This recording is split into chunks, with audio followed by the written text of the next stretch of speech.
Welcome back to the basement. I know that I was here in last video, and if you're hoping for a shop video, sorry to disappoint, but I have something that's better, I think.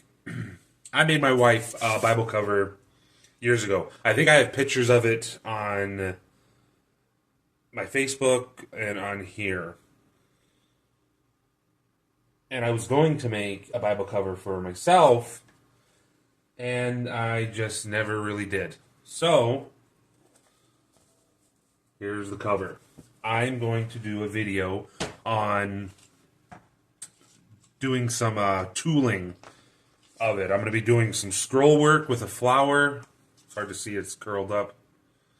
I'm going to do just some basic flower work. And then I'm going to do a cross with a flower. Actually, I'm going to be doing this twice. So, that's what I've got planned for this video. If you're new here, I am the Convicted Christian. I am almost 9 years clean and sober. I did almost 10 years in prison, and now I'm free, off parole, loving life, all because God loved me. At least that's what I believe. If you're a returning viewer, thank you for being here. Thank you for returning. I've noticed that I've gotten a few return viewers. I've got some sub viewers, and that's awesome. The support, I don't want to stop doing this because of lack of support, but the continued support definitely spurs me on and really gets me wanting to do more of this. As usual, we're going to do a verse for the video. This week it is John from the New Testament, 15, verse 13. No one has greater love than this, to lay down one's life for one's friends. The reason why I picked this is because recently I had some issues with some car trouble. And in the past, I never really had anybody to just drop what they were doing and help me out. And I am in a group chat with some guys from my church, and I just put it out there. I don't typically like to ask for help, but it was there. And I figured if it's a no, it's a no. Then we figure it out. And someone came through and not only brought me the things I needed to fix my car while I was at work, mind you, but they also paid for it. I didn't have to pay anything. Now, is it as severe as laying down your life for your friend? Absolutely not. But at the time, he saved my day, probably my week, potentially my job. And the ripple effects of that are just felt everywhere. So, if that small act of kindness, that small sacrifice of friendship can cause that much effect, how much do you think your life is going to be? How many ripples is your life going to make? Bad ones? Good ones? Unsuspecting ones? Ones that you tried to create? Our lives are not truly our own if we break it down and think about everything that goes on in our life. And because of that, we should always be willing to lay down our life for those that we care about the most, and even those that we don't know, or maybe don't actively know. Because if you're a believer of Christ and God of the Bible, how do you know that doesn't plant the seed? How do you know that doesn't create questions and maybe make them wonder, well, why would he do that? Or reinforce, oh, he was a believer of Christ. That makes sense.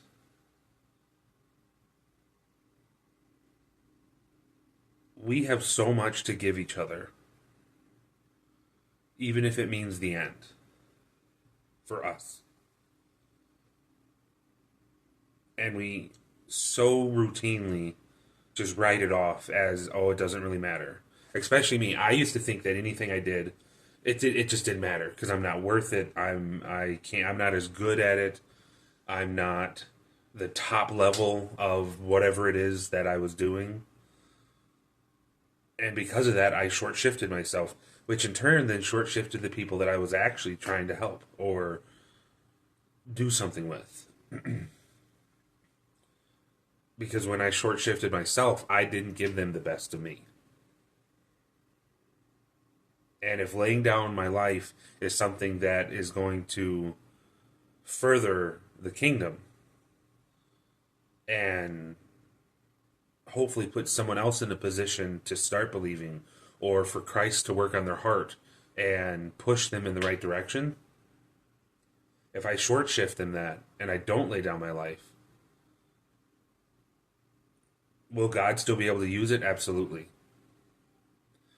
But will he be able to use that person as effectively? Maybe not. Because that person has free will and they can decide to not do something. They can decide not to follow the path of God. All because I decided not to actually give it my all, give everything that I have.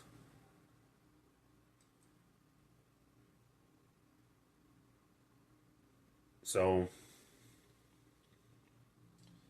just think about that. In the literal sense, yes, laying down your life is dying. But there's so many other ways that you can lay your life down. And maybe someone out there could really use that act of love and that act of sacrifice. Always something to think about. So, let's get started. So I prepped my leather, and all that means is whenever you're going to be tooling or creating 3D images on the leather itself, you actually need to get it wet, which makes no sense. You typically don't want unfinished, unsealed leather to get wet. But that's how you do it. And if you're going to be tooling, you actually want to put a backer on it. Now, I know some people that use blue painter's tape. I like to use blue painter's tape. I don't have any blue painter's tape. So I actually used some packing tape. Just clear, cheap, like an 8-pack at Walmart is like $7 packing tape. And that makes it so that whenever you're actually hitting the tool, so like this tool right here, you know, I can create designs with this. I can hit it with my mallet, and as it pushes the leather, well, that leather's got to go somewhere. If you don't have a backing, yes, you will squish some of it, but it'll also want to squish sideways. And if it has room to move, it's going to distort your whole pattern, and it's going to distort the piece of leather you have, unless it's a really big piece of leather, and it can absorb the change. But if you do enough of it, you know, eventually your leather will ripple, it'll bow, or it'll kind of curl up on the edges. So that's why you need a backer. I've already wet this down. I had this prepped and ready for this, and you actually have to do it. You're supposed to do it 24 hours ahead. Mine's sitting at about 12 hours. But what I need it for right now, I might not be doing any tooling tonight, but I do want to transfer my designs onto the leather.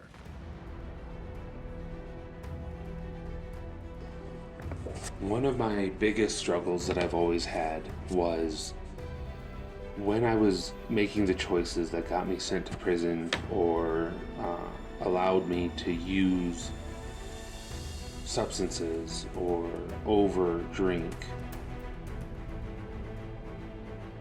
I started really empathizing with the people that I had hurt. When my father left when I was a very young child, it was a pain that stuck with me all through my adulthood. And because of that, it made doing the right thing harder and doing the wrong thing easier. I should have known better. I knew that the things that I was doing were wrong. But I didn't see people's humanity. I didn't see other people as a true child of God, in the image of God. And now I'm at a point where I'm looking back and I know for a fact that I will never be the man that I was, the terrible person that I used to be. It doesn't change the fact that I hurt all those people.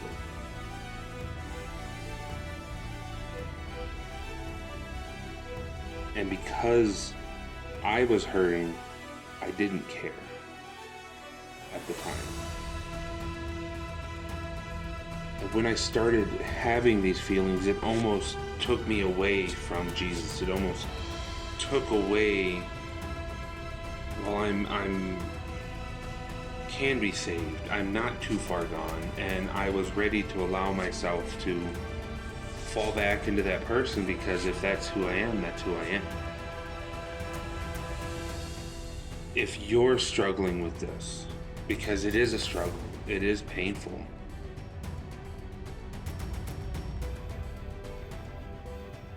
now that I got everything cut, what I'm going to end up doing is I could use a basket weave stamp. But I think what I'm going to do is I'm going to try something that I've never done before. And I'm going to create my own basket weave. To have these feelings of, I can't believe that I would hurt somebody like that. I hope that you can know that you are still able to receive salvation. You're still able to give it to Christ and let Him take it from you. Doesn't mean that the feelings are going to go away lickety-split. It doesn't mean that you're going to be peachy and everything like that. You're still going to struggle. At least I do. And you're still going to worry that you'll become the person you used to be. As you can see, I actually already started the edge, just kind of making it pop out a little bit. So we're going to continue, do the whole outside edge, and then we can start in the middle.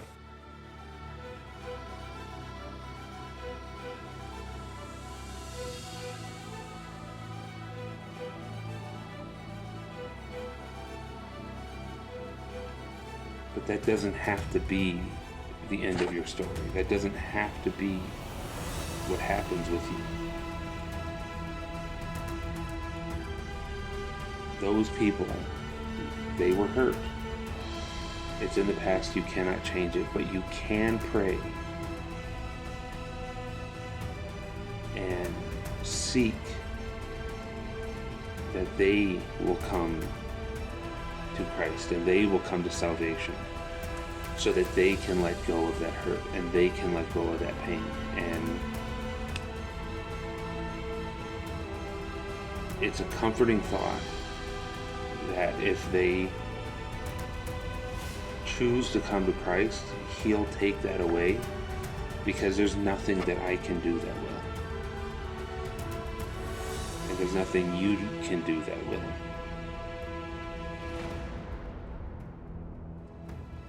Don't allow the pain of others from your past dictate how you're going to act in the future.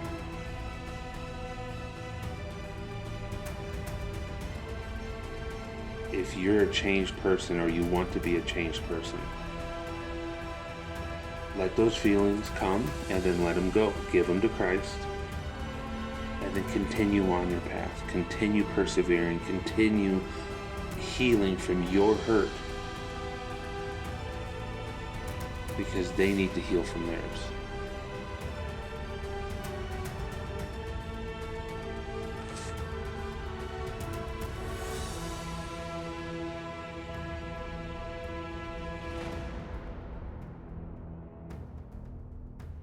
So that is the final.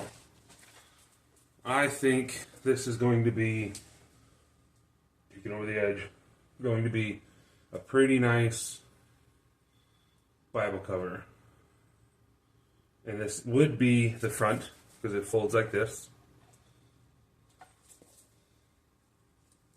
Pretty excited about where this is going. Hope to see you next week, guys. And always remember, if we're gonna change the world, we need to submit and kneel before the King of Kings if we're gonna change ourselves.